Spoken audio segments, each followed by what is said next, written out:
Leader, আপনি অনেক বছর লন্ডনে ছিলেন। এই দেশের জুলাই আন্দোলনে কি হয়েছে রাজপথে 1 মিনিটের যদি সেই দৃশ্য আপনি দেখতেন, আপনি ওই চেহারে বসে আপনার চাটুকার কিছু মন্ত্রী যারা বিএনপির নামধারী, যারা আপনাকে সামনে সামনে আপনাকে তেল মাজে, কিন্তু ভিতর থেকে তারা আপনার ক্ষতি ছাড়া আপনার ভালো চায় না। তারা যে ভাষায় কথা বলে, তারা যে ভাষায় কোনো কিছু বোঝাতে চাচ্ছে, তারা মনে হচ্ছে আবার শেখ হাসিনাকে ফিরিয়ে আনার মতন তাদের ভূমিকা। মাননীয় প্রধানমন্ত্রী, আপনি বলেছিলেন জুলাইয়ের পক্ষে, জুলাই সনদের পক্ষে, হ্যাঁ পক্ষে ভোট দেওয়ার জন্য। আপনার কথা অনুযায়ী বাংলাদেশের জনগণ, বিভিন্ন রাজনৈতিক সংগঠন, জুলাই সংগঠন, আমরা সবাই গণভোটের পক্ষে ক্যাম্পেইন করছি এবং গণভোটে ভোট দিয়েছে।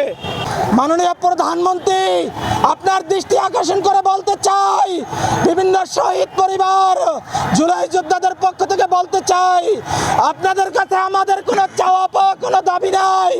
আমরা চাই জুলাই সনদটা বাস্তবায়ন করেন।